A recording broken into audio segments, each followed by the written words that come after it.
الحمد للہ رب العالمین، الصلاۃ والسلام علی سید الانبیاء والمرسلین وعلی آلہ واصحابہ اجمعین، اما بعد، فاعوذ باللہ من الشیطان الرجیم، بسم اللہ الرحمن الرحیم، قد افلح من تزکیٰ وذکر اسم ربہ فصلی، وقال النبی صلی اللہ علیہ وسلم، صدقۃ الفطر طہرۃ للصائم وطعمۃ للمساکین، صدق اللہ العظیم وصدق رسولہ النبی الکریم، ونحن علی ذلک من الشاہدین والشاکرین والحمد للہ رب العالمین۔ قابل احترام بزرگوں، دوستوں اور ساتھیوں،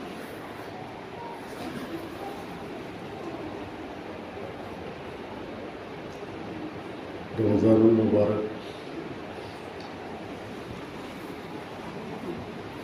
جہاں یہ عبادات کے کرنے کا مہینہ ہے، وہیں اس مہینے کو اللہ پاک نے غمخواری کا مہینہ بھی بنایا ہے۔ جس طریقے سے انسان روزہ رکھ کے اللہ کا قرب حاصل کرتا ہے، تراویح پڑھ کے اللہ کا قرب حاصل کرتا ہے، تلاوت قرآن پاک کر کے اللہ کی رضا حاصل کرتا ہے، اسی طریقے سے اللہ کے بندوں کی ضرورتوں کو پورا کرنا، ان کی خبر گیری کرنا، ان کی غمخواری کرنا، یہ اعمال بھی ایسے ہیں جن سے انسان بہت تیزی سے اللہ پاک کو راضی کر سکتا ہے، بہت تیزی سے اللہ پاک کا قرب اور اس کی نزدیکی حاصل کر سکتا ہے۔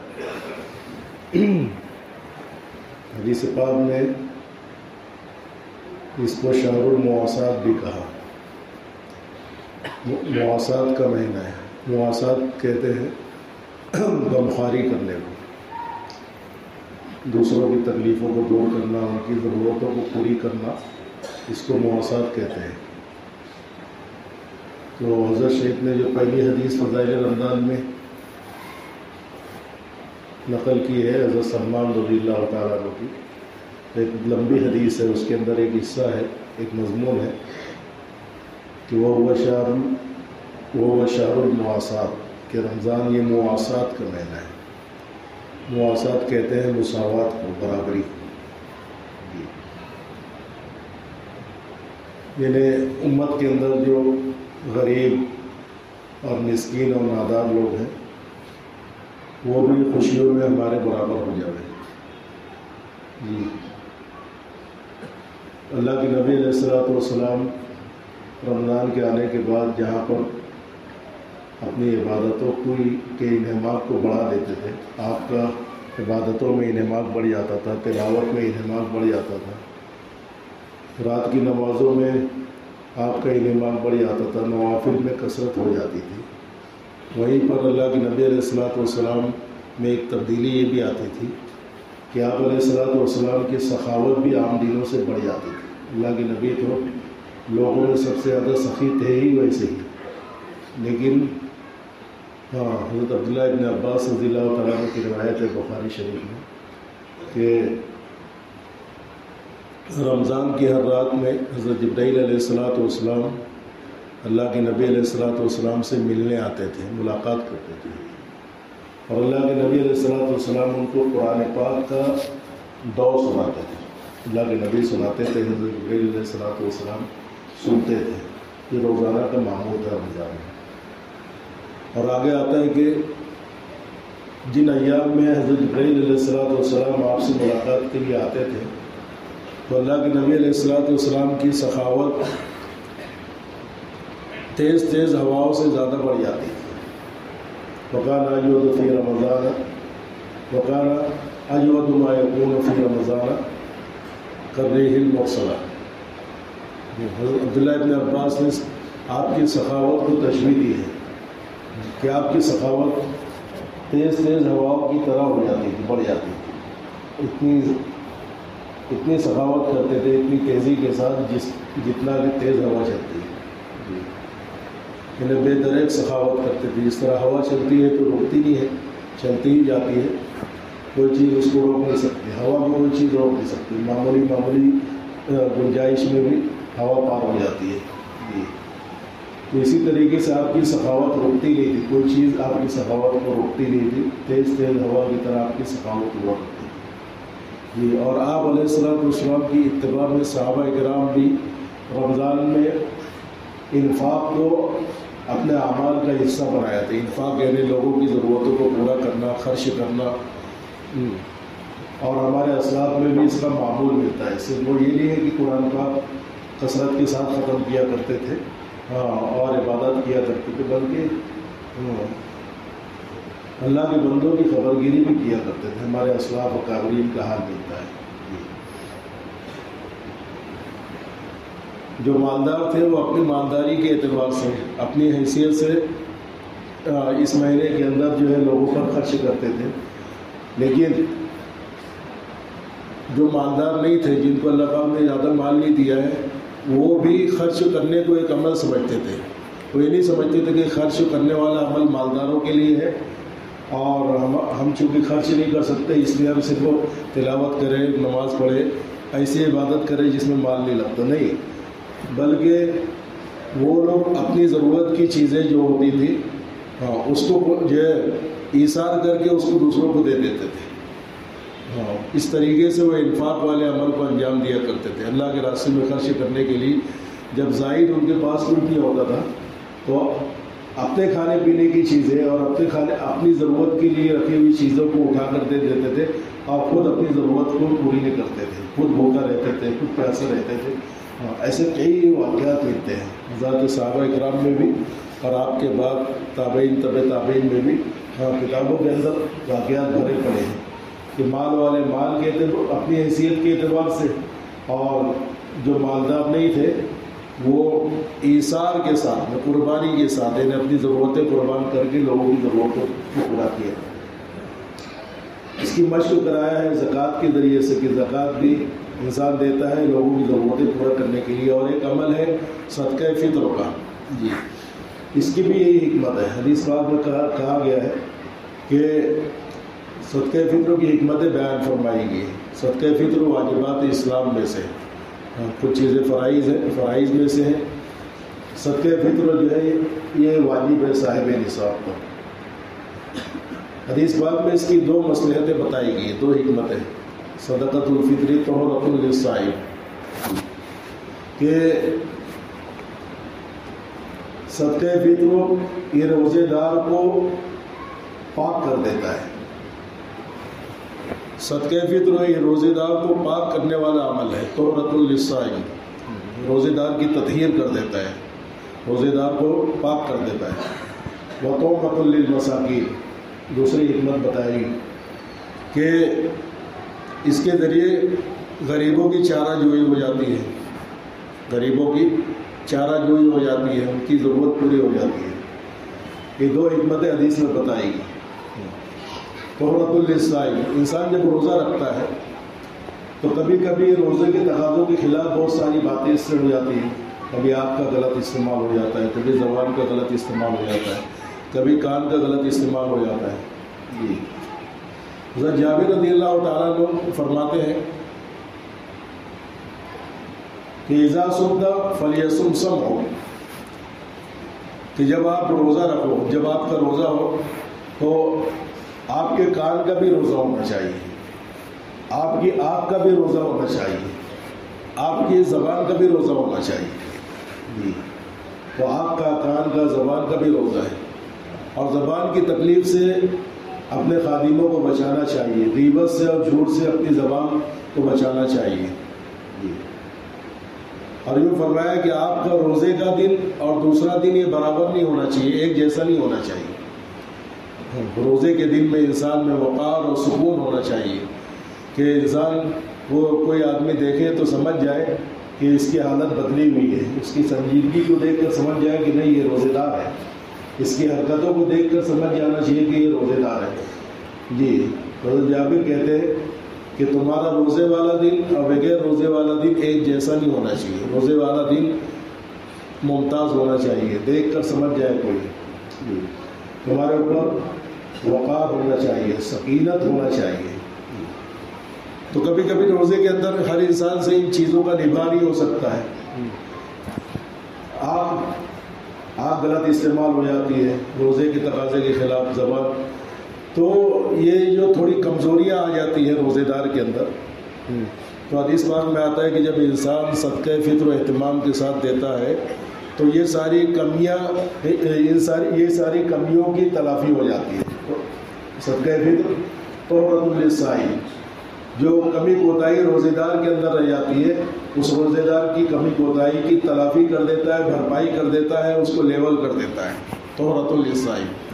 تو یہ حکمت ہے صدقہ فطر میں. اتنی محنت کر کے ہم نے روزہ رکھا، لیکن روزے کا حق ادا نہیں ہو پایا. تو دیکھو جو قربان جائیے اللہ کے نبی علیہ الصلوۃ والسلام کے کہ اللہ کے دربار سے اس کا جو طریقہ بھی بتلا دیا کہ کمی کوتاہی ہو جاتی ہے اس کی تلافی. اس کی تلافی کا یہ طریقہ ہے کہ یہ کر لو انشاءاللہ اس کی تلافی ہو جائے گی.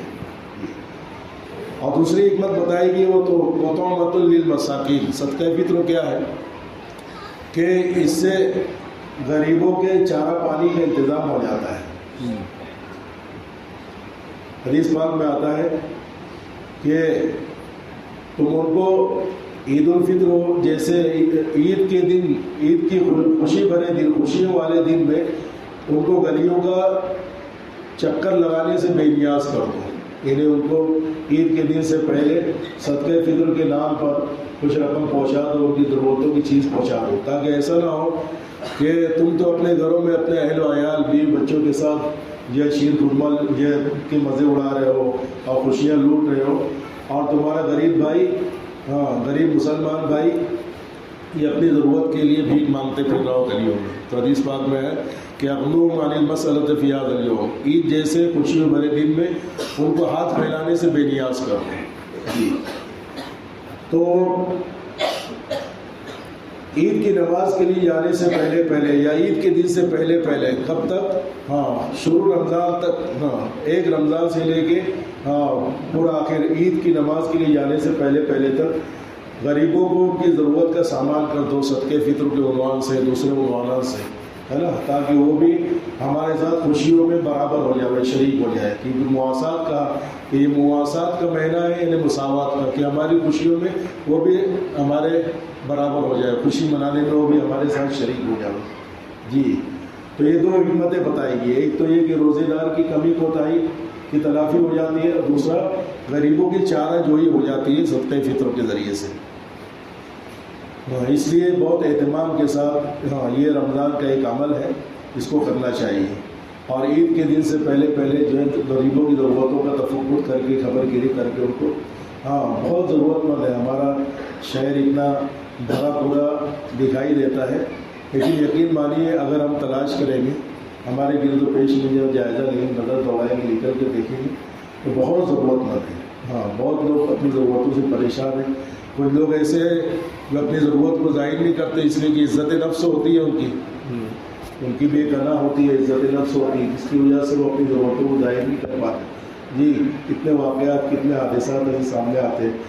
شہر کے کنارے کے بیچ میں ایسی بستیاں ہیں ہمارے یہاں پر، ایسے محلے ہیں کہ وہاں پر جو ہے انتظار میں بیٹھے رہتے ہیں افطار کے وقت میں کہ ابھی کوئی آئے گا مدد کرنے والا. اور جب کوئی آتا ہے تو پھر جو ان کے دسترخوان پر افطار کا سامان آتا ہے. ایسی بستیاں ہمارے شہروں کے اندر ہے. جی، تو ضرورت مندوں کو تلاش کر کے ان کی ضرورتوں کو پورا کرنا، یہ رمضان اس کے لیے آتا ہے. یہ بھی رمضان کی عبادتوں میں ایک عبادت ہے، لوگوں کی خبر گیری کرنا، ان کی ضرورتوں کو پورا کرنا. جی، تو اس کے لیے صدقہ فطر ایک مختصر سا عنوان ہے. یہ نہیں ہے کہ صدقہ فطر سے سب کی ضرورت پوری ہو جائے گی. صدقہ فطر تو انسان کا ایک یہ واجبی نصاب ہے، لیکن یہ کہ اس سے آگے اگر صدقہ فطر کے ادا کرنے کے بعد بھی لوگوں کی ضرورتیں باقی رہ جاتی ہے، آپ اس کو اپنے مال سے پورا کرو. اللہ نے آپ کو جو مال دیا ہے، جس حیثیت میں بھی رکھا ہے، اپنی حیثیت کے مطابق جو ہے اپنی حیثیت کے مطابق اللہ کے بندوں کی ضرورتوں کو پورا کرنے کا اہتمام کرو. اللہ ٹوٹے ہوئے دلوں کے پاس میں رہتا ہے. جی، ٹوٹے ہوئے دلوں کی شکستگی دور کرنے کا سبب بن جاؤ گے، ان کے دل کی دعا نکلے گی، آپ کے بڑے جب اٹکے ہوئے کام اللہ بنا دے گا.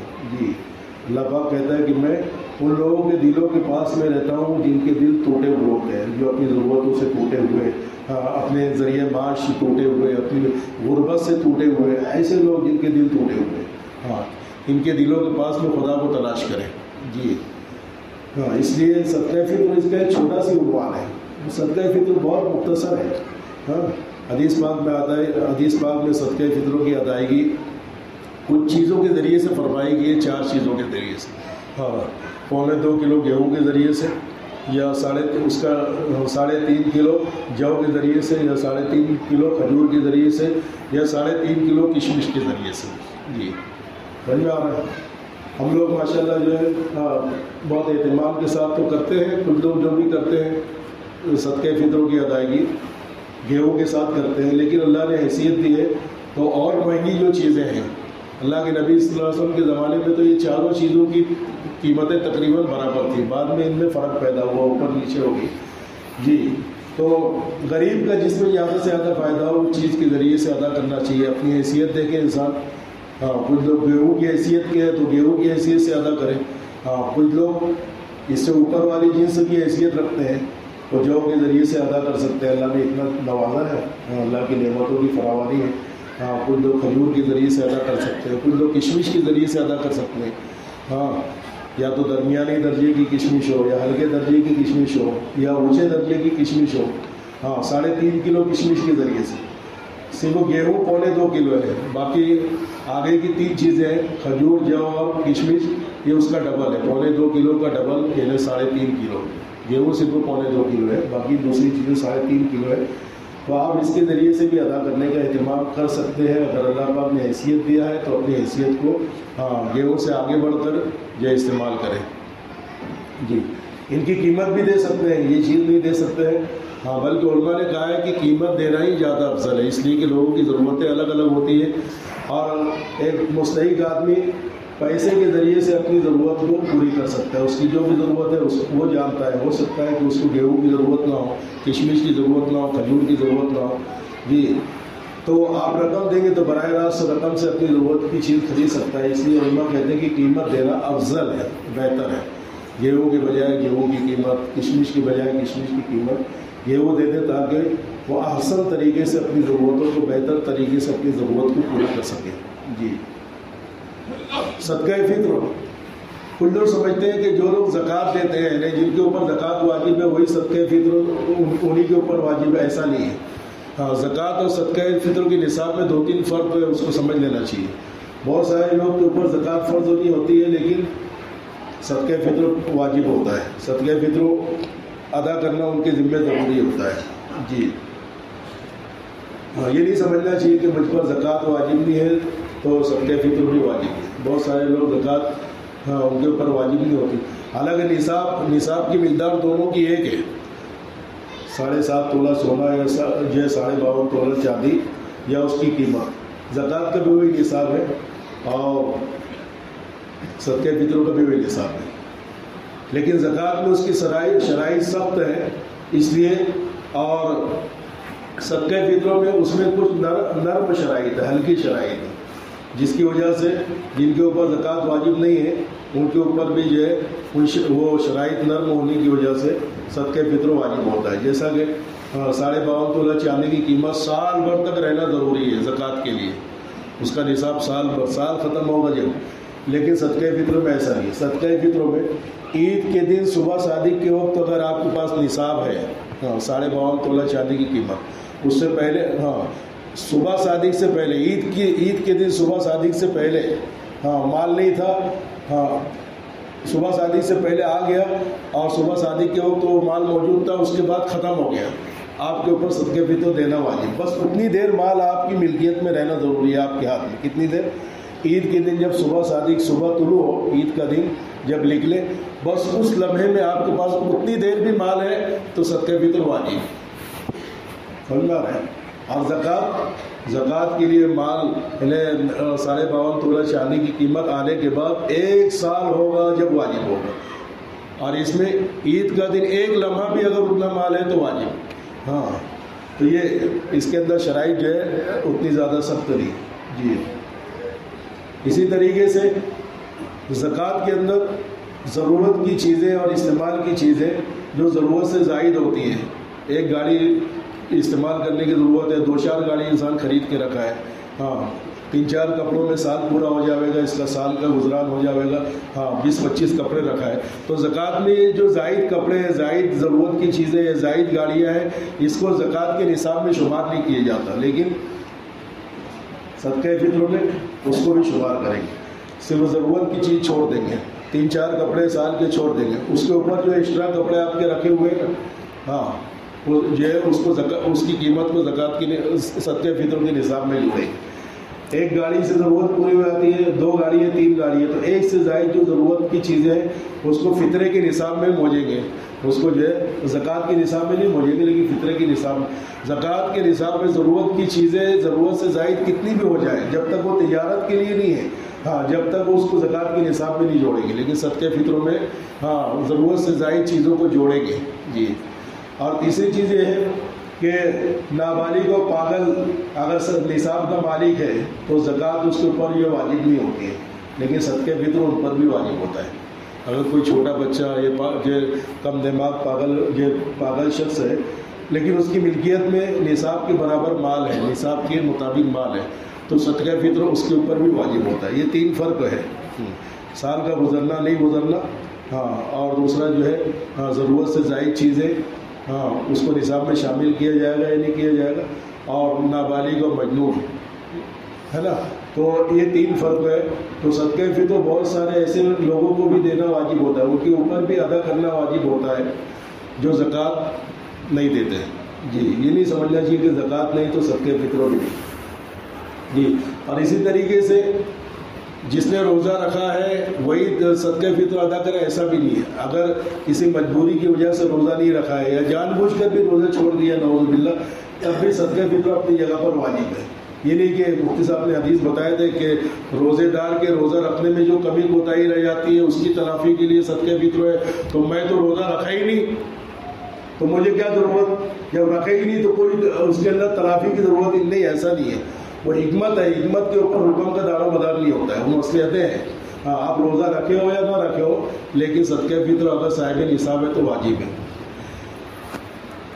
اسی طریقے سے صدقہ فطر کس کی طرف سے ادا کریں, اپنی طرف سے ادا کرنے کے ساتھ ساتھ اپنے علاوہ اپنا بھی صدقہ فطر ادا کریں. اور جن لوگوں کا خرچ آپ کے ذمے شریعت نے واجب کیا ہے وہ, اور جن کے اوپر آپ کا مکمل اختیار ہوتا ہے, گھر کے ایسے افراد, ہاں یہ 2 چیز, ہاں یہ دو چیز جس میں پائی جائے کہ آپ ان کا خرچ اٹھا رہے ہو اور آپ کو ان کی ذات کا پورا اختیار ہو, ایسے لوگوں کا صدقہ فطر ایسے لوگوں کی طرف سے آپ کے ذمے نکالنا ضروری ہے. ان میں کون کون آئے گا؟ آپ کے نابالغ لڑکے, مذکر لڑکے, نابالغ لڑکے جب تک نابالغ ہیں اور ان کے اوپر صدقہ فطر واجب نہیں ہے, ہاں تو پھر باپ یا دادا ان کی طرف سے صدقہ فطر نکالے گا. ابا نہیں ہے, موجود نہیں ہے, مر گئے ابا یا جو سفر میں گئے ہوئے ہیں جس وقت موجود نہیں ہے, تو دادا جو بیٹے یا پوتے کی طرف سے جب تک وہ نابالغ ہے اور صاحب نصاب نہیں ہے تو اس کی طرف سے نکالے گا. لڑکیاں یا پوتیاں یہ ہاں جب تک ان کی شادی نہیں ہوئی ہے جب تک ان کی طرف سے یہ صدقہ فطر نکالیں گے. جب تک شادی نہیں ہوئی ہے, چاہے بالغ ہو جائے, ہاں چاہے 30-35 سال تک بیٹھے رہے باپ کے گھر میں, دادا کے گھر میں, ان کی طرف سے صدقہ فطر نکالیں گے. جی. اگر وہ ان کے اوپر خود صدقہ فطر واجب نہیں ہے تو باپ یا دادا کے ذمے نکالنا. تو بیٹے نابالغ ہے جب تک, بالغ ہونے کے بعد, بیٹوں کے بالغ ہونے کے بعد باپ ان کے ذمے سے نہیں نکالے گا, ان کی طرف سے نہیں نکالے گا. ہاں بیٹیوں کی شادی, بیٹیاں چاہے نابالغی کی حالت میں شادی ہو جائے چاہے بالغ ہونے کے بعد شادی ہو جائے, ہاں شادی سے پہلے تک باپ یا دادا ان کی طرف سے نکالے گا, شادی کے بعد نہیں. اگر نابالغ لڑکی کی شادی کر دی, اب وہ شوہر کے گھر کی ہوگی, وہاں رہنے لگی, ہاں یا بالغ ہوگی اور شوہر کے گھر کی ہوگی, رہنے لگی, تو شوہر کے ذمے اس کا صدقہ فطر نہیں ہے. باپ کے ذمے سے بھی ہٹ گیا کیونکہ شادی ہو گئی, اور شوہر کے ذمے سے بھی ہٹ گیا. شوہر کے ذمے بیوی کی طرف سے صدقہ فطر نکالنا ضروری نہیں ہے, واجب نہیں ہے. جی. تو بیٹے اور پوتے کی طرف سے ہاں، اور بیٹی اور پوتیاں کی طرف سے جب تک شادی ہو جائے جب تک نکالنا ضروری ہے. شادی کے بعد بیٹیوں کی طرف سے نکالنا ضروری نہیں ہے. اور لڑکوں کے بالغ ہونے کے بعد ان کی طرف سے باپ کی ذمہ نکالنا ضروری نہیں ہے. ہم شوہر بیوی کی طرف سے نکالے گا نہیں. ہاں، بیوی اگر صاحب نصاب ہے تو نکالے گی، اور صاحب نصاب نہیں ہے تو نہیں نکالے گی. اور شوہر بھی اس کی طرف سے، شوہر کو بھی اس کی طرف سے نکالنا ضروری نہیں. بچوں کی طرف سے تو نکالے گا جیسا، ہاں، لیکن بیوی کی طرف سے شوہر کو نکالنا ضروری نہیں. جی، اب کبھی کبھی جو ہے، ہاں، بچوں کی طرف سے باپ نکال دیتا ہے. بالغ بچے ہیں، ہاں، بچے بالغ ہو گئے، ان کی طرف سے نکالنا ضروری نہیں ہے، لیکن باپ نکال دیتا ہے، ساتھ میں رہتے نکال دیتا ہے. ہاں، بیوی کے ذمے، بیوی کے اوپر صدقے فطر واجب ہے، کبھی کبھی انسان جو نکال دیتا ہے. تو کیا ہاں ان کی اجازت کے بغیر اگر نکال دیے تو ادا ہو جائے گا؟ تو اس کے بارے میں مسئلہ سمجھ لینا چاہیے کہ اگر بیوی ساتھ رہتی ہے، کیونکہ کبھی کبھی میاں بیوی الگ بھی رہتے ہیں نا. ہاں، ایک کی ڈیوٹی بھیونڈی میں ٹیچر ہے جو، اور ایک مرد یہاں ہے، عورت بھیونڈی میں، تو الگ الگ رہتے. تو اگر ساتھ میں رہ رہے ہیں تو بغیر اجازت کے شوہر بیوی کا صدقہ فطر نکال سکتا ہے. جو بیوی کے اوپر واجب ہے وہ، ہاں، سمجھ میں آ رہا ہے، بیوی کے اوپر جو صدقہ واجب ہے وہ شوہر اس کی اجازت کے بغیر نکال سکتا ہے. بیٹوں کی اجازت کے بغیر، بیٹے اگر ساتھ میں رہتے ہیں، چاہے اپنا کھاتے کماتے ہیں لیکن ساتھ میں رہتے ہیں، ہاں، ایک ساتھ میں رہتے ہیں، کامن فیملی ہے، چاہے چولہا الگ ہے، ہاں، تو وہ جو باپ ان کی اجازت کے بغیر نکال دے تو ادا ہو جائے. اور اگر الگ رہتے ہیں، گھر سے الگ رہتے ہیں، دور دور رہتے ہیں، اور باپ ان کی طرف سے نکالے ان کی اجازت کے بغیر تو ادا نہیں ہوگا. اگر باپ نکال دے، ہاں، تو ان کے ذمے نکالنا باقی رہے گا، وہ کافی نہیں ہوگا. بیوی بھیونڈی میں رہتی ہے اور یہ بیوی کی اجازت کے بغیر جو اس نے یہاں پر نکال دیا تو کافی نہیں ہوگا، بیوی کو دوبارہ نکالنا پڑے گا. ہاں، تو بیوی بچے جو ساتھ میں رہتے ہیں ان کی اجازت کے بغیر نکال سکتے ہیں اگر ساتھ میں ہے تو، اور الگ رہتے ہیں بالغ بچے اور بیوی تو پھر ان کی اجازت ضروری ہے. ان کی اجازت کے بغیر نکالے گا تو ادا نہیں ہوگا، ان کو دوبارہ جو ہے ادا کرنا پڑے گا. اسی طریقے سے ان کا مصرف کیا ہے، صدقہ فطروں کا مصرف کیا ہے. صدقہ فطر کن کو دے سکتے ہیں؟ تو جن کو زکوٰۃ دے سکتے ہیں ان کو صدقہ فطر دے سکتے ہیں. جن کو جو زکوٰۃ کے مستحق ہے، مصرف ہے، وہی صدقہ فطروں کا بھی مصرف ہے، وہی صدقہ فطر کی بھی مستحق ہے. انما الصدقات للفقراء، 8 یہ مصارف بیان کیے گئے. ہاں، وہ علماء کرام آپ کو بتاتے رہتے ہیں.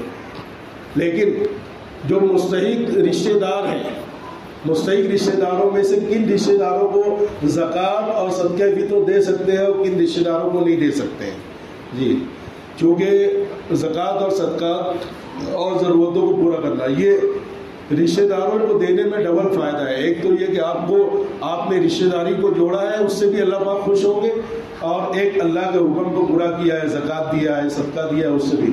تو اس کے لیے رشتہ داروں میں دینا یہ دوہرے اجر کا باعث ہے. اللہ پاک اس کو دوہرا اجر دیتا ہے. جی، تو زکوٰۃ اور صدقات. لیکن کچھ رشتہ دار ایسے ہیں جن کو نہیں دے سکتے. تو چونکہ رشتہ داریوں کی لسٹ اور اس کی فہرست اور اس کی تفصیل جو ہے لمبی چوڑی ہے، ہاں، کس کو دے سکتے ہیں کس کو نہیں دے سکتے، اس کو بتانے میں وقت زیادہ ہو جائے گا. اس لیے میں صرف 2 گروپ کی رشتہ داری بتا دیتا ہوں جن کو آپ نہیں دے سکتے. تو جن کو نہیں دے سکتے اس کو ذہن میں رکھو، ہے نا. جب وہ ذہن میں رہے گا تو پھر کن کو دے سکتے ہیں ان کو چھوڑ کر وہ سب جو ہے آپ لوگ اندازہ نکال سکتے ہو. تو سب سے پہلے بیوی شوہر کو، شوہر بیوی کو زکوٰۃ اور فطرہ نہیں دے سکتے. یہ دونوں رشتہ داری، بیوی شوہر کو اور شوہر بیوی کو نہیں دے سکتی. بس یہ پرٹیکولر صرف شوہر بیوی کو پرٹیکولر نہیں دے سکتا ہے، اور بیوی شوہر کو پرٹیکولر نہیں دے سکتی. یہ ویکتیگت یہ اس کو نہیں دے سکتی. باقی بیوی شوہر کے رشتہ داروں کو، یعنی سسرالی رشتہ داروں کو سب کو دے سکتی ہے. بیوی سسر کو دے سکتی ہے، بیوی جو ہے ساس کو دے سکتی ہے، بیوی دیور اور جیٹھ کو دے سکتی ہے، سب کو دے سکتی ہے. صرف شوہر کو نہیں دے سکتی. شوہر کے سارے رشتہ دار کو دے سکتی ہے. شوہر بیوی کو نہیں دے سکتا، لیکن بیوی کے سارے رشتہ دار کو دے سکتا ہے. بیوی کی اماں کو دے سکتا ہے، بیوی کی بہنوں کو دے سکتا ہے، بیوی کے ابا کو دے سکتا ہے. ہاں، صرف وہ اکیلی بیوی کو نہیں دے سکتا، لیکن بیوی کے سارے رشتہ داروں کو دے سکتا ہے زکوٰۃ اور فطرہ. سمجھ میں آ رہا ہے؟ تو بیوی شوہر کو نہیں، شوہر بیوی کو نہیں، لیکن دونوں ایک دوسرے کے سارے رشتہ داروں کو دے سکتے ہیں. تو ایک گروپ یہ ہو گیا جن کو نہیں دے سکتے، یہ بیوی شوہر کو، شوہر بیوی. اور دوسرا جن کو نہیں دے سکتے وہ لوگ جن سے ہمارا جلنے جلانے کا رشتہ ہے. کہے گا جننے جنانے کا یعنی پیدائش کا رشتہ ہے. کیا مطلب؟ اس کی تھوڑی تفصیل کریں گے، پھر اور تفصیل کریں. مطلب یہ جننے جنانے کے رشتے کا مطلب یہ کہ ہم زکوٰۃ اور فطرہ ان کو نہیں دے سکتے جن کو ہم نے جنا ہے یا ہمارے جنے ہوئے نے جنا ہے، اور جن لوگوں نے ہم کو جنا ہے یا ہمارے جننے والوں کو جنہوں نے جنا ہے، پیدا کیا ہے، ان کو نہیں دے سکتے. یہ دو، ہاں یہ اوپر اور نیچے، یہ دو جگہ پر نہیں دے سکتے. نیچے تک جن کو ہم نے جنا ہے یعنی ہمارے بیٹے اور بیٹیاں، ان کو نہیں دے سکتے. اور ہمارے جنے ہوئے نے جن کو جنا ہے یعنی پوتے نواسے اور ان کے لڑکے.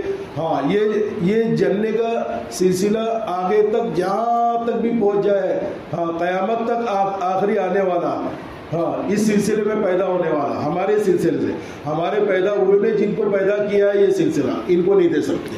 ہاں پوتے پر پوتے، لکڑ پوتے، سکڑ پوتے، جتنے پوتے ہاں یہ بھر جائے قیامت تک، ان پوتوں کو نہیں دے سکتے. ہاں ہمارے نواسے نواسیاں، پر نواسیاں، سکڑ نواسیاں، لکڑ، یہ جتنے نواسیاں قیامت تک چلے جائے، اس کو نہیں دے سکتے بس. ہاں یہ سیدھی لائن یاد رکھو، قیامت تک جائے گی. جن کو ہم نے پیدا کیا ہے وہ، انہوں نے جن کو پیدا کیا ان کو، انہوں نے جن کو پیدا کیا، انہوں نے جن کو پیدا کیا، الی یوم القیامہ، قیامت کے دن تک ان کو نہیں دے سکتے. یہ نیچے ہو گیا. اور اوپر دیکھو، ہم کو جنہوں نے پیدا کیا ہے یعنی ہمارے اماں ابا، ان کو نہیں دے سکتے جی. اور ان کو جنہوں نے پیدا کیا ہے، ہاں اور ان کو جنہوں نے پیدا کیا ہے، ہاں انہیں دادا دادی، نانا نانی، ہاں پردادا پردادی، پردادا پردانی، اور اوپر تک جتنے دادا دادی، نانا نانی آتے جائیں گے، یہ سلسلہ اوپر تک چلتے ہاں دادا آدم اور یہ دادی حوا تک پہنچ جائے، بابا آدم اور حوا تک پہنچ جائے. اس اوپر تک جو ہے جننے والوں کو ہم لوگ جو ہے زکوٰۃ اور فطرہ نہیں دے سکتے. بس یہ دو، اس کو اصول الفروع کہتے ہیں. میں نے آسان زبان میں بول دیا، عربی میں ان کو اصول الفروع کہتے ہیں. ہاں تو اوپر تک، اوپر کہاں تک؟ آدم اور حوا تک، اور نیچے کہاں تک؟ الی یوم القیامہ، قیامت کے دن تک. ہاں یہ سلسلے میں جننے جنانے کا جو ہے اس میں نہیں دے سکتے. ان کو چھوڑ کر دائیں بائیں جتنی رشتہ داریاں ملیں گی سب کو دے سکتے ہیں. جی سمجھ میں آ رہا ہے؟ بیٹی کو ہم نے پیدا کیا، اس کو نہیں دے سکتے. لیکن جوائی کو ہم نے نہیں پیدا کیا، جوائی کو دے سکتے ہیں. ہاں بیٹے کو نہیں دے سکتے ہیں. ہاں لیکن اگر بہو بیٹے کی عورت مستحق ہے تو اس کو دے سکتے ہیں. چاہے وہ آپ کے بیٹے کو کھلا دے چلے گا، چاہے وہ آپ کو کھلا دے چلے گا، لیکن اس کو دے سکتے ہیں. ہاں بیٹی کو نہیں دے سکتے لیکن جوائی کو دے سکتے ہیں. بیٹے کو نہیں دے سکتے لیکن بہو کو دے سکتے ہیں. سمجھ میں آ رہا ہے؟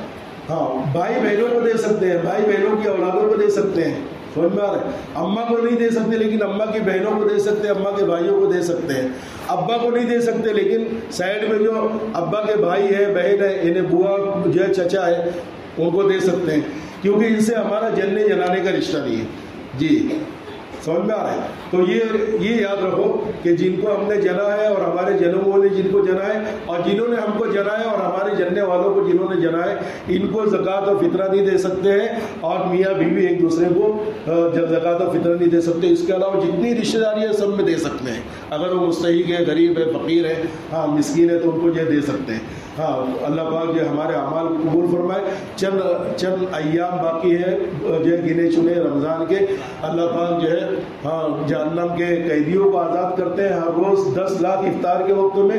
اور جب آخری دن ہوتا ہے تو اللہ پاک جتنا ہاں پہلے رمضان سے آخر رمضان تک آزاد کرتے ہیں، آخری دن میں اتنا آزاد کرتے ہیں. اس لیے دوستوں ہم نے اعمال کی ہے. ایک رات اللہ پاک نے انعام کی رکھی ہے، آخری رات جو چاند رات کی ہوتی ہے وہ لیلۃ الجائزہ ہوتی ہے. بہت محنت کری اور جب انعام لینے کا تھا تو اسی دن ابسینٹ ہو گئے ہم. ہاں امتحان میں خوب محنت کیے، کامیاب ہوئے، اور جب انعام ملنے کا وقت آیا تو پتہ یہ لگا کہ اسکول میں ہی نہیں آئے تو کیسا چلے گا. تو پورا مہینہ محنت کیا ہے. ایک رات جو ہے اپنے انعام کے لیے جاگ جاؤ. ہاں ہمارے برتن کو سیدھا رکھو رات میں. ہاں اللہ پاک توفیق دے تو پوری رات، اور نہیں تو کم از کم جو رات کا کچھ حصہ، شروع کی رات کا اور آخر کی رات کا ہاں کچھ حصہ اللہ کے ذکر و فکر میں اور لینے میں گزار دو. ہمارا برتن ایسا ہوگا تو اللہ کی طرف سے انعام ملے گا. اگر عہدے پڑے رہیں گے تو انعام کہاں سے ملے گا؟ اللہ پاک ہم کو قدردانی نصیب فرمائے. جو ہوا ہے اسے قبول فرمائے، جو کمی کوتاہی ہے اسے معاف فرمائے. وآخر دعوانا الحمدللہ. سنتیں نہیں پڑھی ہے تو پڑھ.